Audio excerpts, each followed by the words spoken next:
welcome one more time. My name is Dirk, the preaching pastor here at Encounter Church. We're glad that you're here. And every time that we gather here together, I'm reminded that there's always brand new people either worshiping here in this space or online, watching on YouTube, Facebook Live as well. So I just want to say welcome to everybody. It's also a brand new series that we're kicking off here today, part 1 of 4, this new series called Under the Sun, which we'll get to in just a little bit, in just another minute here. But I figure, as long as it's like brand new series, brand new people, everybody here together, I thought that I'd do what I can to offend at least half of you by showing a picture of one of the most controversial figures in America today. This is Mr. Tom Brady. No, not the point.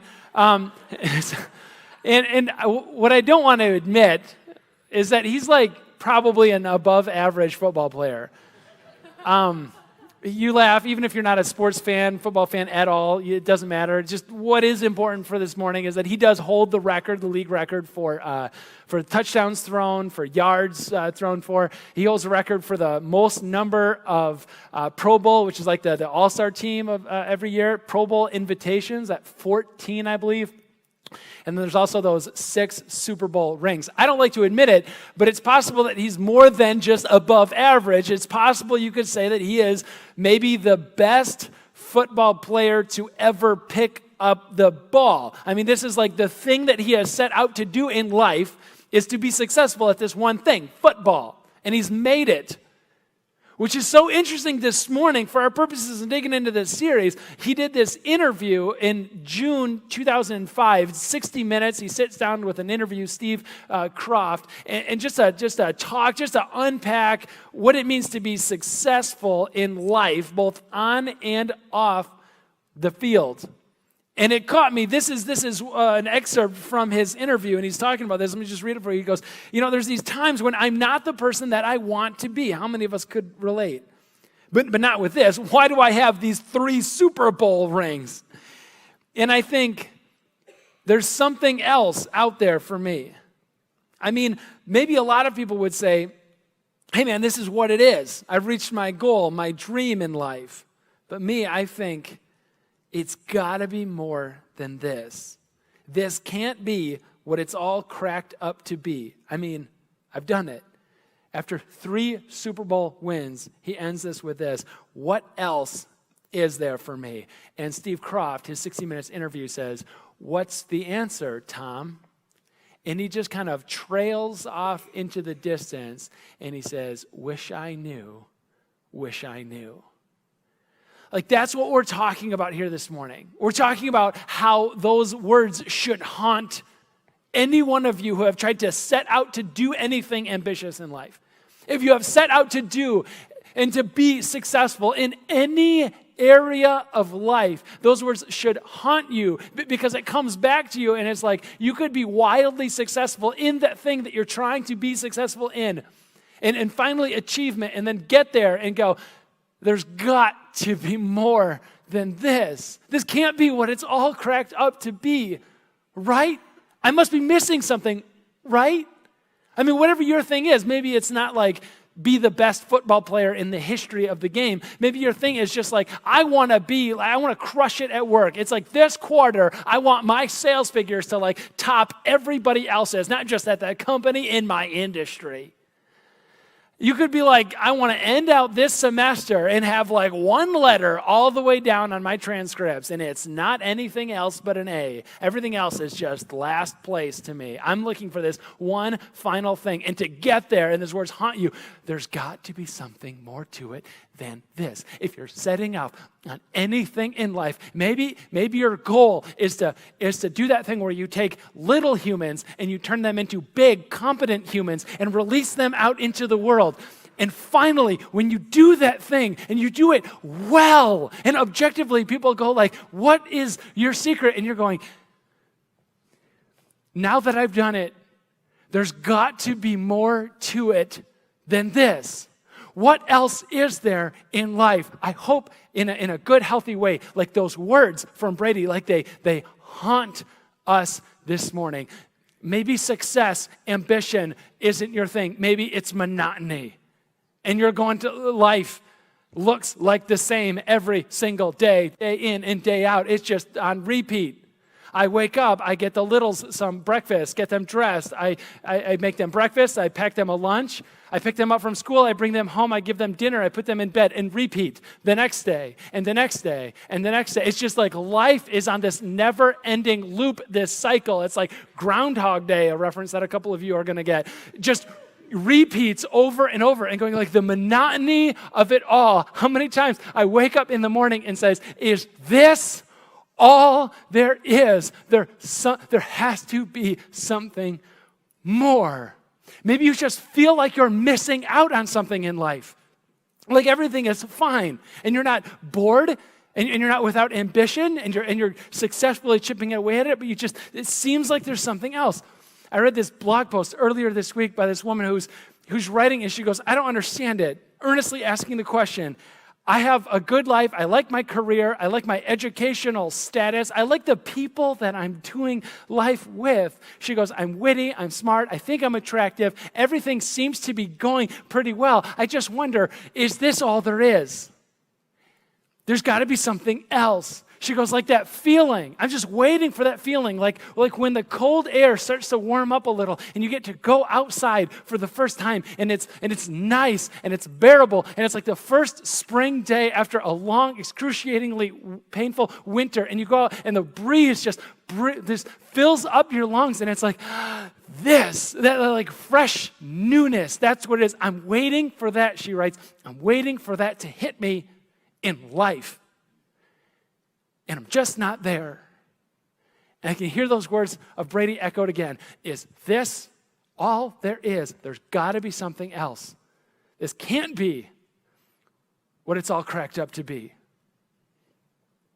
And so that's what we're doing this morning, is we're going to go to a place in the Bible where somebody asks those questions and answers them with excruciating accuracy.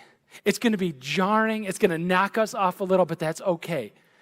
Hang with us through the ending. When we introed this series last week, if you were with us, you remember I said there's like this parable of a man who climbs to the very, very top of the ladder in his life, and in the latter years of it, realizes the whole time he's been climbing a ladder that's leaning against the wrong building. And it's like, don't be that guy. Don't be that woman. We have lessons we can learn now not to climb up a ladder successfully, but in the wrong place our whole lives. Another way of putting it, Francis Chan, a popular author and pastor, said it one time, I just love it. We should not fear failure. We should fear being wildly successful in something that in the end does not matter. And so we're going to go to the book of Ecclesiastes. You can follow along in the Bibles underneath the chair in front of you. If you don't have one at home, go ahead and take it. We love giving those away every week. Also, the words are going to be on the screen behind me. If you're flipping to it, Ecclesiastes, Psalms, Proverbs, Ecclesiastes. If you get to Song of Songs, you went too far, but just hang out. It's interesting. It's good stuff in there. Put the kids in the other room. All right, Ecclesiastes chapter 1, and we'll pick it up. And this series, we're going to hang out in Ecclesiastes. Today is very much like an overview. We got to know what we're talking about. Ecclesiastes 1, verse 1 starts off, these are the words of the teacher, son of David, king in Jerusalem. Meaningless, meaningless, says the teacher, utterly meaningless, everything is meaningless. So it's a fun book. Listen, church, if you're doing that thing, right, where you're just at a place in life where you just need some encouragement, you're down, and you just need like a word from God to like pick you up or something, and you do that thing where you're like, okay, Jesus, take the wheel, and you just open the Bible and just start reading a verse, if it lands on Ecclesiastes, I give you permission, you get another spin. Try it again. Don't hang out in this verse. Like, go to a psalm, go anywhere else but Ecclesiastes, because this meaningless, everything is meaningless. Like, there's just a whole lot more of that in these 12 chapters. And since we're doing a series on this enticing book, I'd like to make a couple of things kind of clear as we go through. Number one, it's going to be pretty important to us to realize that even though the teacher is doing a lot of the talking, he is not the author of the book.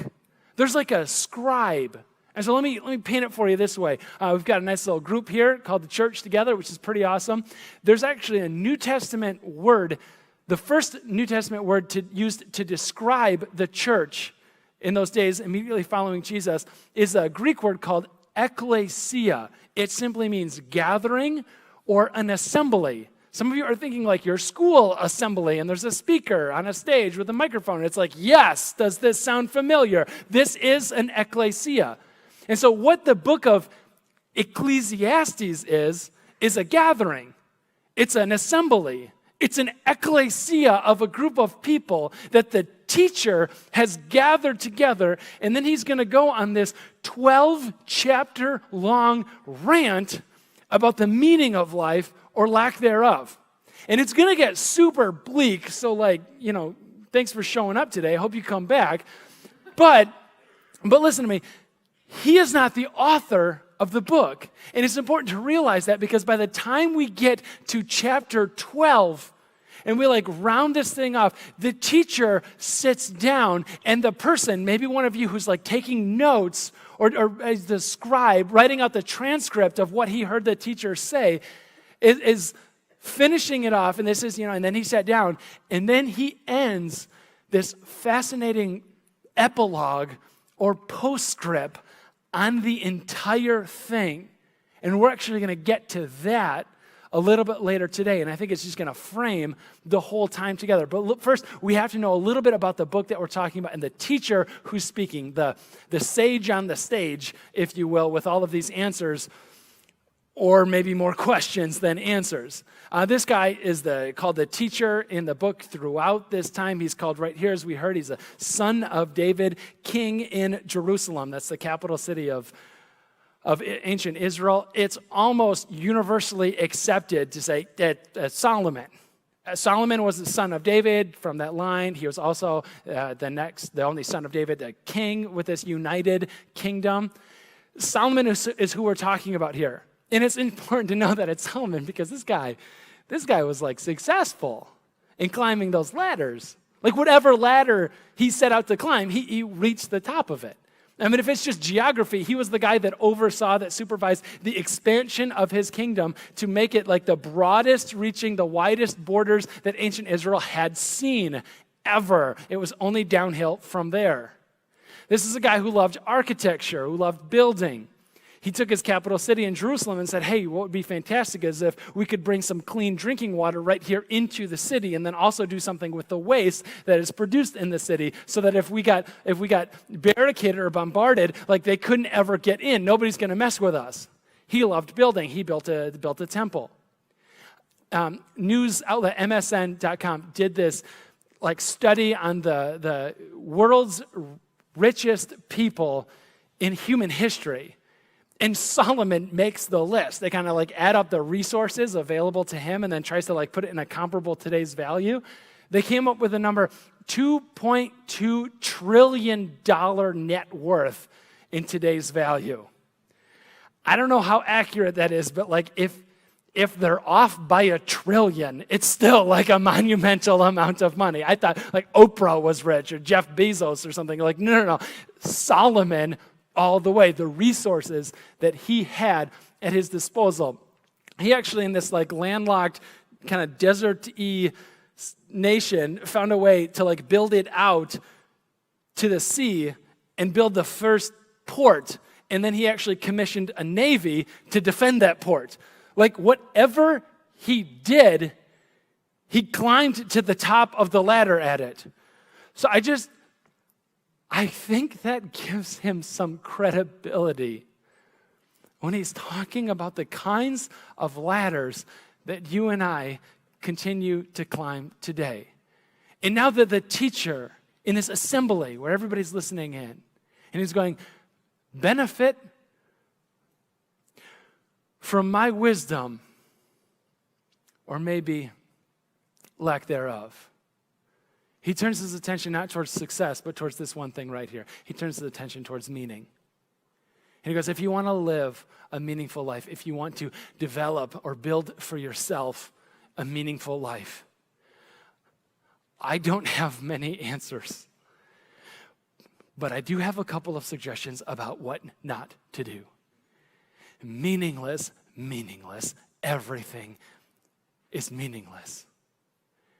So that word, meaningless, it's used like 40-something times in the book of Ecclesiastes. It's used a dozen different times by other biblical authors in different books of the Old Testament. It's this word, I had to learn Hebrew in seminary, and so now I'm forcing you to learn it too. It's this Hebrew, that's how it works. It's this Hebrew word, hevel. It's a little word, it's used all the time, like I said, hevel. And sometimes, like here, it's translated as meaningless. Other times, people in English, they try to like render it as something like purposelessness. Sometimes it goes to vanity of vanities, which has like this anti-cosmetic kind of angle to it. And it's like, no, that's probably not super it. That was maybe good for a time, but not today. Others translate this hevel, meaningless, as the futility of futilities, just the hollowness that's behind it. And it's like, yes, but we can't quite get to the concept because of how slippery it is, because of how many different contexts that it's used all the time. And so other places that it's used in the Bible by other people is translated as something like a breath or a vapor or like a mist. And it's like, that's what we're talking about this morning. That's it. It's that breath or that vapor or that mist. When the author here is talking about like meaningless, it's all meaningless. He is talking not so much like, don't worry about buckling your seatbelt on the way home today or going to work tomorrow. After all, he cares enough to actually get up in front of everybody and give a long speech. But he's talking about, he's making a comment about the temporal nature of it all. And he goes like, it's here, I can see it. And then just as quickly as it came, it went. And other biblical authors pick up on this theme, and they're like, this is like a picture of life, hevel. It's here, it really is here, and if you try to grab onto it, you can't. But then it's gone. It's fleeting. It's short. The favorite part of my Tuesday and Thursday mornings, driving the kids into school, I live in like the epitome of suburbia, and so we get out to what I think is like farmland and countries. I'm talking about 68th Street. It's like a few miles that way. And we drive by this field, and on a crisp fall morning like this one, I look out and I can see over the field like this mist or this haze. I did not find this picture. I found it on the internet. I didn't take this picture. I found it. There's like this haze or this vapor, this mist that's like sitting over the field. And they're growing like, I don't know, grass or soybeans. Again, not a farmer. I have no idea. But like, it's gorgeous. And I'm driving through, and it's approximately 3-mile drive into the school where I drop the kids off. And I'm like, kids, look outside. Look out the window, past your side window. Check it out. And it's beautiful. And they're like, cool, Dad. And they'll go immediately back to what they're doing. And I'm saying, no, you don't get it. You don't get it because that site, that's not going to be here for very long. It's going to be here for this morning, for right now. I promise you, when you get picked up from school, it will not be there. It might not even be there tomorrow. This might be the last time that we get to see it for the year. Like, take just a moment and like appreciate it and soak it in. My friends, this is what the teacher in Ecclesiastes is describing as life. Life has this like mist or vapor to it all. He is not, again, making a comment about the futility of it, but he's simply making a comment that if you're looking for that meaning, please believe me, he goes, I have climbed every relevant ladder there is to climb, and I've achieved the very, very top of it. And you know what I've learned? I've learned that ultimate meaning can never be found in temporary delights.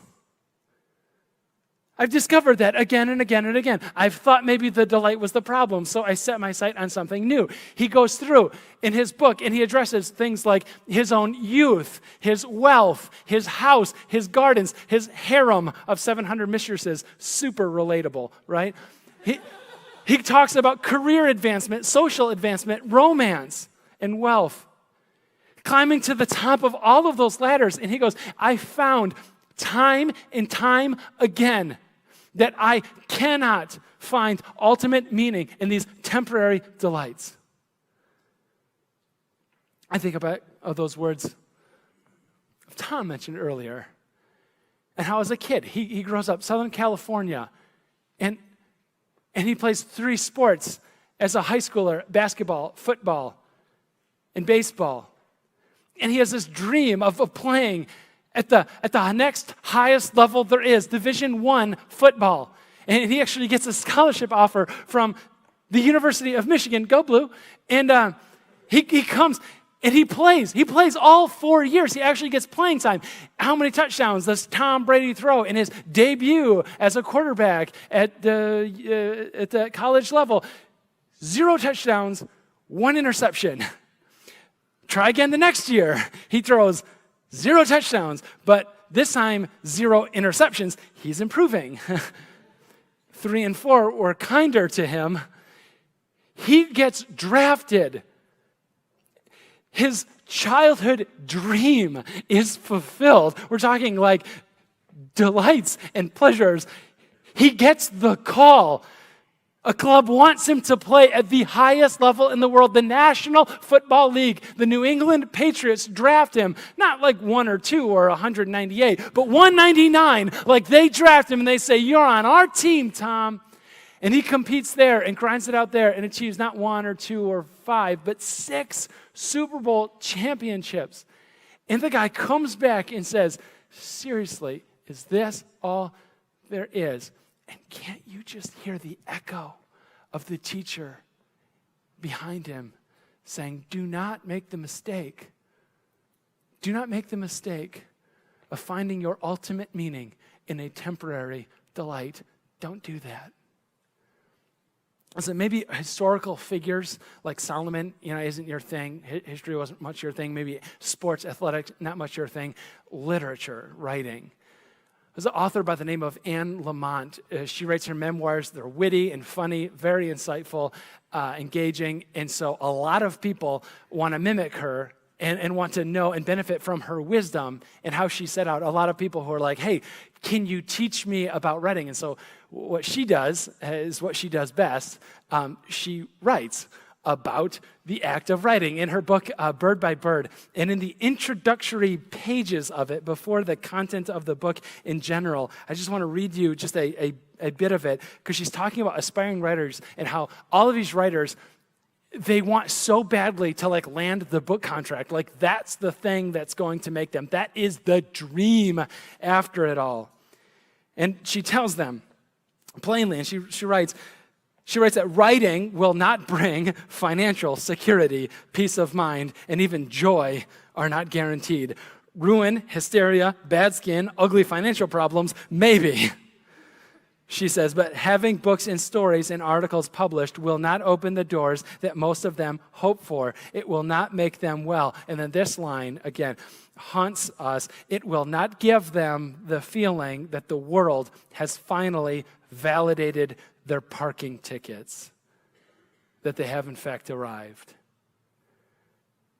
Somebody who climbs to the very, very top of that ladder and saying, you could be wildly successful at it, I should know. But there's a sense in which that ultimate meaning will never be given with a temporary delight. And we think that is jarring, that is bleak. That is only the first 2 verses of Ecclesiastes. It goes down even further. Ecclesiastes chapter 1, verse 3. What do people gain from all of their labors at which they toil under the sun?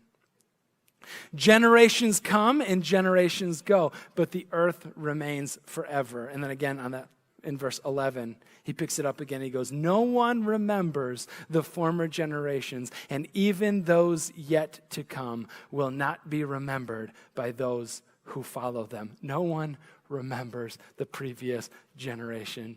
They come and they go. So I'd like to hope that like maybe something that I say at some point will stick with you. Maybe it will. But the problem is, you're not going to stick around either.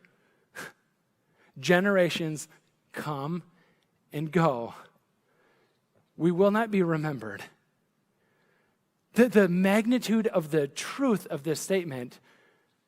And before we make a comment on that, I just want to highlight like how true this is. There's a teaching that I was doing to a group of people, and we're kind of gathered around. And we're talking about it was a conversation about ethics, about morality, and so I could just kind of reach in and I just grab a reference, right? That I'm like, oh man, this is somebody that's gonna speak well, right? I'm like, hey, somebody really really good, right? Somebody like this guy right here. This is Billy Graham. I mean, this guy, he had a global reach. I didn't know this till like Googling it a little bit more, but I knew he was a big deal. He's a global reach that's estimated of somewhere around 2.5 billion, with a B, billion people that he shared the message and the hope of Jesus Christ with in his lifetime. That's crazy. Also, like Billy Graham, he was voted on a Gallup poll of the most admired men and women a record 61 times. It's an annual poll.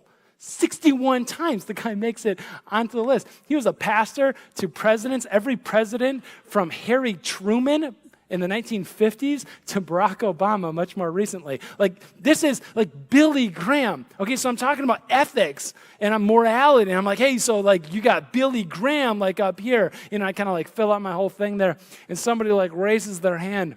I'm gonna go, just one quick question. It was a good question. They just asked simply, who? And I'm like, oh. I hear the words of the teacher echoing again. Generations come, generations go. Even the former, no one remembers the former generations, even those yet to come won't be remembered. Like, it's fleeting, it's brief, it's just like a mist. Just as quickly it's gone. So why do I share this with you? I promise you, I'm not just trying to like send you out on the most depressing note that I absolutely can. I think it's helpful to know. I think somebody has to say it, and it might as well be the teacher in the Bible. Somebody has to say the thing that you won't find that ultimate meaning in something so temporary and short-lived. I think that once we can see it, though, there's an element in which life becomes so much more freeing. Because once we're not trying to like be captivated with making it to the top of whatever particular ladder that we're stuck on, once we know that life consists more than in that particular thing or this particular thing, or really in anything that is so short and brief and just missed at the end of the day, I think it's freeing. Because once we can get over chasing after that, it's like we can go on with the business of actually living our lives for something that actually matters. I think embedded within the words that are repeated so many times in the book of Ecclesiastes is actually what the teacher and the scribe writing it down wants us to take away. This is another like word lesson on this whole thing. I said meaningless, meaningless. The word there is hevel. I just want to show you what this looks like in the language that it was written. Meaningless, hevel is on the top. Hekel is everything on the below. So it's hevel, hevel, hekel, hevel. Meaningless, meaningless, everything is meaningless. Two words. Do you see something remarkable about what these two words look like on a page? They're like the identical word. You don't have to know anything about like the language in general, just to say like, if this is like a Where's Waldo or Spot the Difference or something like that, like I'm at a loss here. Where is it? Next slide, you can see the only difference is that just this one little like swoop pull back that says this is actually a different letter. Other than that, they look exactly identical to each other. They sound the same. Hevel, hevel, hekel, hevel. It's like the author here is like making this literary and very poetic and I think beautiful point with the word choice that he uses and going like, all of it, every last created thing is like mist or vapor that's gone. So stop chasing after the mist And maybe start paying attention to the one uncreated element there is. The God behind the mist. I think that what he's pointing out to the people then and to all of us today is to simply say, we make the mistake, don't we? We make the mistake of paying more attention to the mist than the one behind the mist.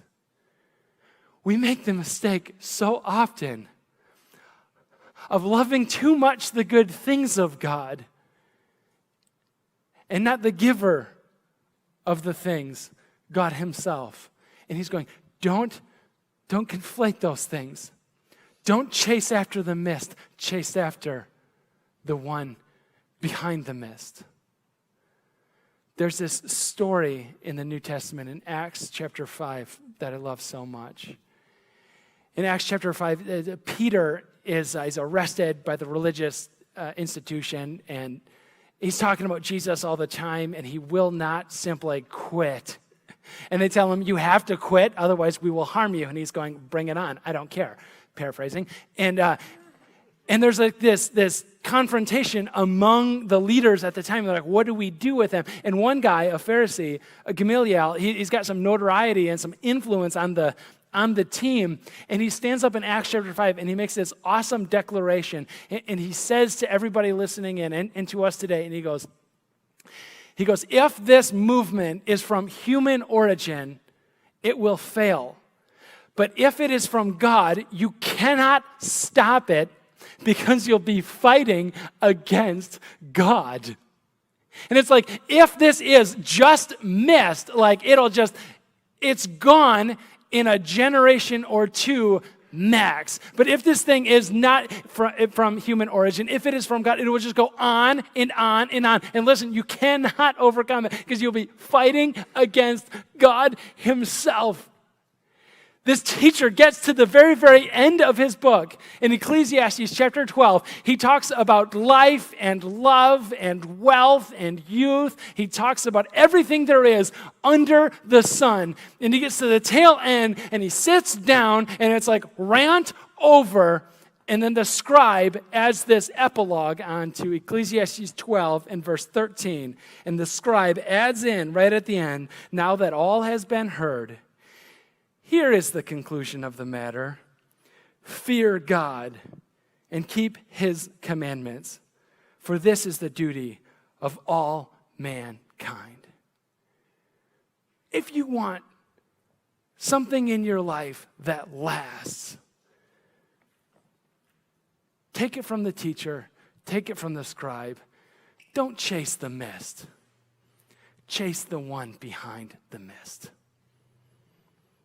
I invite you to stand up. Let's pray together. Our gracious God, you're the giver of every good thing. God, we ask this week that you help us to find a way to appreciate and to receive these good gifts, appropriately to pass them on to others in need. God, but to never mistake them, to never tie them together, to never get too focused on the gifts instead of you, the giver. God, help us to not find our meaning and tie our security into these temporary delights. God, especially when something so much grander, something so much more awaits us. You, the giver of all good things.